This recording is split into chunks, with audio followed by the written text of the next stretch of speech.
1. Hello and welcome to Bloomberg Quint. My guest on IP Adda today is Vijaya Diagnostic Center. Joining me today is Sunil Chandra, who is the Executive Director, and Suprita Reddy, who is the Chief Executive Officer at Vijaya Diagnostic Center. Gentlemen and lady, welcome to Bloomberg Quint. Your IPO is opening on September 1st and closes on September 13. You're trying today's offer for sale of 1895 crores, giving a market value of 5,414 crores at the upper end of the price band, which is 531. Mr. Chandra, can you just explain how did you arrive at that valuation? So, firstly, thank you, Sajid, for giving us this opportunity and having us on Bloomberg Quint. And of course, if you look at our business, we are a 40-year-old business. Our founder, Dr. Surendranath Reddy, started Vijaya Diagnostic in 1981. And he was the first to introduce this concept, a unique concept of saying integrated diagnostics, which means you have pathology, radiology, high-end imaging, all under one roof. And this is for the convenience of the patient and to also make sure that they don't have to run around to many different centers to get their, for a patient to get their testing done. So over the last 40 years, we have thoughtfully and carefully expanded this business to the current 80 centers that we have, 80 plus centers. And almost 93% of our business comes from patients who walk into one of these centers. So we are a 93% largely B2C business, you can say. And we've built a very strong brand recall in the markets that we operate in. So all of this has translated into us having a growth that is higher than the industry average and also the industry leading profitability metrics. So we have an EBITDA of about over 40%. Our PAT margins are over 20%. And if you look at even return metrics, return on equity of over 20%, the return on capital, free cash of over 43%. So I think all of these combined with just the long-standing connect that we have with our customers in our markets is basically the reason why the valuation has been arrived at. It's been done by obviously the shareholders, the bankers of the company, and we feel that it's a very good opportunity for investors to participate in our future growth. We see excellent prospects for the company going forward also. No, that's why my next question comes in from. It's an offer for sale where the promoter shareholder and the investors are offloading the shares. You have a good expansion plan going to NCR, Kolkata, and other regions. You don't need any capital for those expansion plans? So the current issue is an offer for sale, as you mentioned, and we have a private equity investor, Kedara Capital and Karakoram AIF. So they are offering 30%. Post the issue, they will still continue to own 10%. The promoter, Dr. Reddy, is offering 5%. So the current issue is for 35% of the shareholding. The company itself, in fact, as I mentioned, our strong B2C unique model has resulted in the company being very profitable. We have a very strong balance sheet. We are debt free. We in fact have net cash liquidity on the balance sheet today, which will be used to fund future growth. So at this point of time, since the company actually has liquidity on the balance sheet also, we didn't see any need to raise fresh funds. We're quite comfortable about our growth strategy. Ms. Reddy, what is the kind of expansion plan that you have for the entire network? So, Sajid, we have 81 centers which are all integrated, offering both pathology and radiology services across 13 cities and towns. Our model has always been to grow in concentric circles in a hub and spoke model, which actually gives us a lot of economy of scale happening there. And we believe in going deep into our markets and the strong customer-centric model that we built. We today enjoy just 7% of the out-of-diagnostic market share of Andhra and Telangana, which is around 5,100 crores. So there's ample room to grow in these home markets. And also we look at growing and have clear visibility on adjacent geographies neighboring to our states of Andhra and Telangana with a close proximity. And also East India has been a market that we already have a center in and look to make it a second market going in future.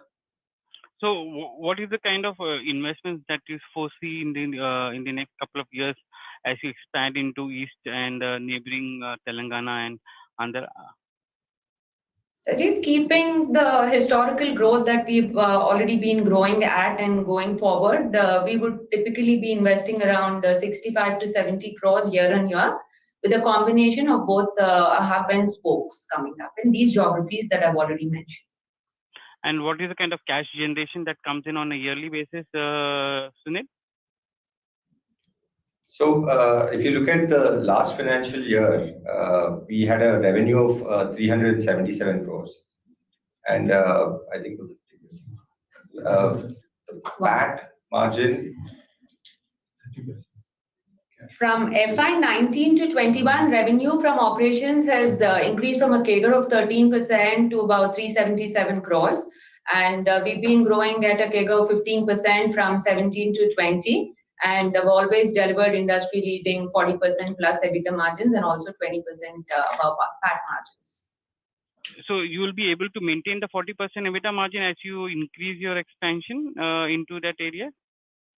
If the core that we believe in, the customer-centric B2C model, being integrated and being able to offer everything under one roof at affordable prices, and continuing to do that, we are confident that we'll be able to maintain and sustain the business going forward. The reason I'm asking is, though, you are part of the private sector, which is there. You have a 7% market share, you said. But this market is, concentrated with single pathology labs, which is a huge, around 38%, and remaining 30-odd% is with hospitals. So my question is that this expansion of yours, will it be only organic in nature or inorganic in nature? So, Sajid, firstly, if you look at Andhra, Telangana, the size of the market, 5,100 crores is the out-of-hospital diagnostic services market. So that does not include hospital labs, and that itself is growing at about 12 to 13%. So again, this is, and our 7% market share means that there is a lot of headroom and opportunity to continue to grow in these markets. Sunil, I'm coming back to my valuation question again, because you have recently had another company from the state which listed on the stock exchanges, Krishna Diagnostics. Now they work in a PPP model where they look into tier 2 and tier 3 city and working with government there, right? But the revenues and profitabilities are almost equivalent to your company. My question is that, that company is valued at somewhere around 2,500 odd crores. You're seeking a valuation of 5,400 crores. So how do you justify that steep, rise in valuation?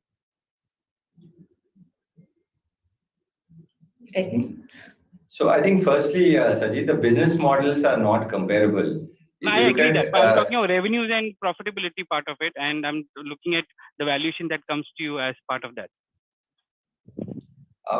I'm not Sajid, sure. First thing, Krishna Diagnostic is not from the same state, and the model itself. It only has one single center in the regions that we operate in. It's predominantly west and northeast driven. So, and the model itself, the key differentiators being studied that Vijaya Diagnostic has always been a customer-centric model, an integrated model built on the values of and the philosophy of best-in-class at affordable prices. And the key differentiator here and the reason for the profitability that you see today is the high brand recall and the customer stickiness. So the business is actually coming in. 93% of the business is coming in from consumers walking into these centers. And if you look at the business today, because we're able to offer both pathology and radiology, our service offering is larger per footfall. We have the highest per footfall revenue. So the number of tests that we offer are higher. And because it's direct walk-in business, you would see that the receivables are a little in line with there are no huge discounts involved. So the profitability has been going strong since inception itself. We've always been a cash-rich company.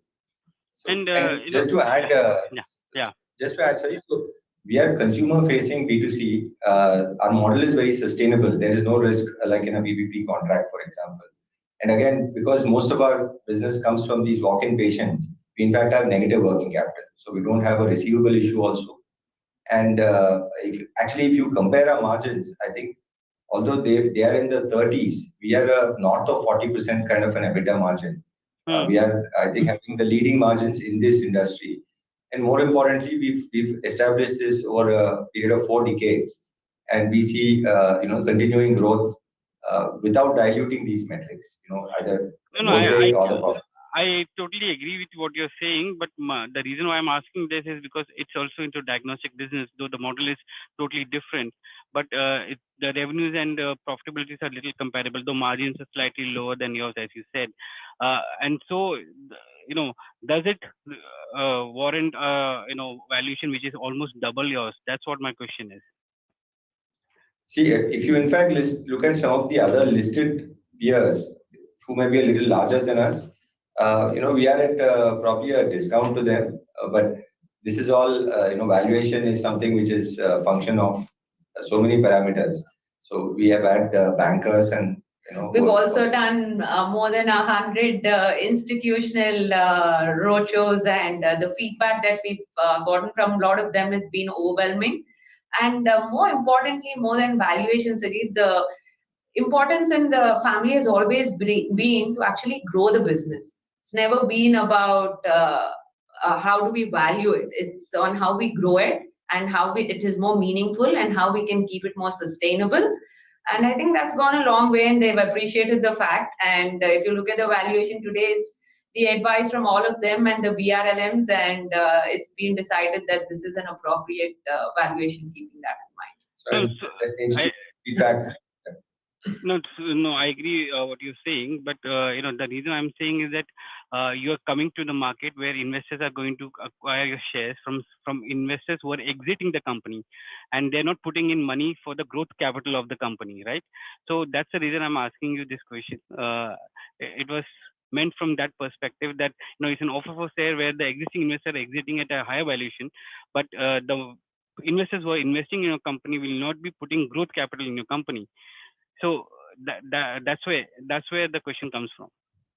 So fully understand your question, Sajid, but again, in roadshows, and we have talked to over 100 institutions, and I think many of them have actually been very positive. They've been very convinced with the history of the company, the way we have built this unique model, and also about the future growth prospects, because eventually they are also saying that today we are going to invest for future growth.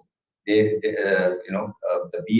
private equity investor, yes, in fact, is also not selling their entire stake. As I mentioned, they own 40%, out of which only 30% is being offered in this issue, which also shows that they are quite confident about the future growth of the company, and it's a sign of their confidence. I just wanted to get some perspective from Suprita on the COVID impact that would have happened to your company. I saw the Q1 comparison where there is a significant impact. Do you see pandemic to have a significant impact, especially because you have electives which gets which don't happen as a result of its imaging and which is a high value and high margin business for you? Doesn't happen so much that impact coming in if there is a third wave coming.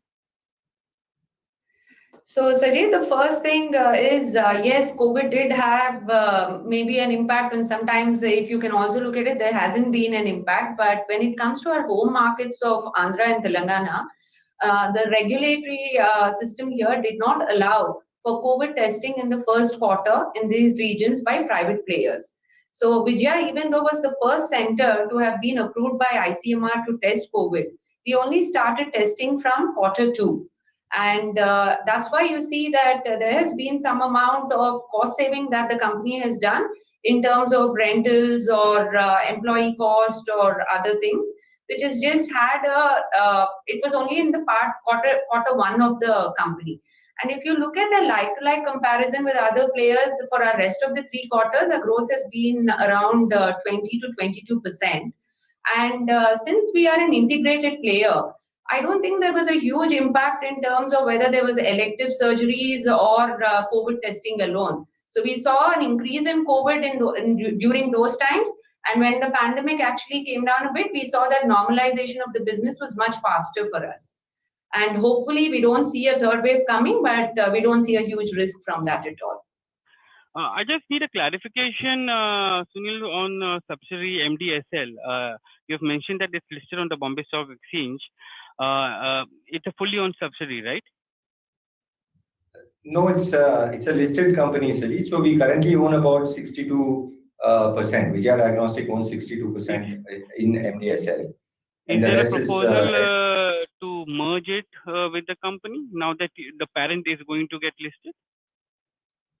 As of now, there has not been any such plan, Sajid. So post our listing, of course, we don't know if such a proposal is there. It will obviously have to be subject to approval by shareholders and the boards of both these companies. But as of now, there is no such thinking. And your entry into NCR region, which is also a very hyper competitive market, will that bring in some bit of pressure on your margins? So NCR is not currently one of the areas where we are looking at aggressive growth plans. This was a center which was started a few years ago, and in fact, it is not a hub center in our model where we have advanced imaging. It was primarily set up to target some of these corporate services in Gurgaon, which is like a headquarters for a number of corporates. So we have this one center there, which was primarily focused on offering corporate wellness and preventive wellness. It's doing reasonably well, but we haven't seen any great reason to target, NCR or Northern India as immediate priorities for us.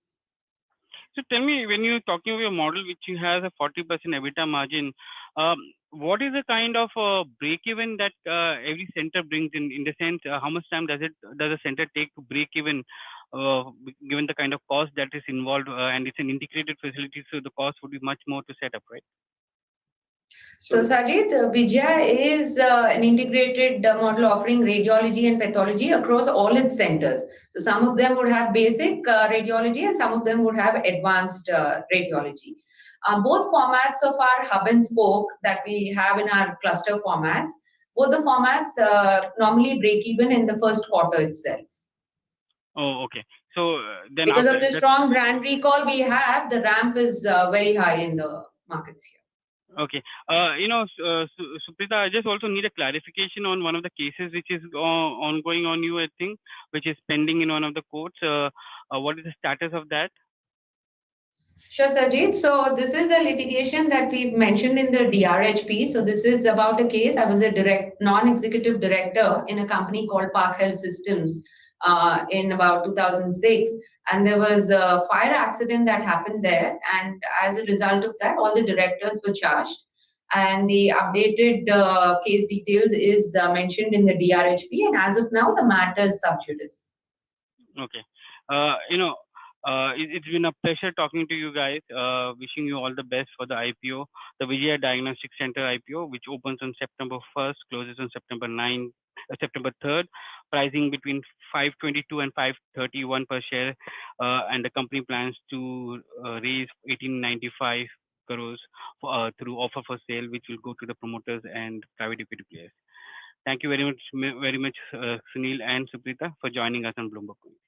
Thank you so much, Sajid. Thank you for having us.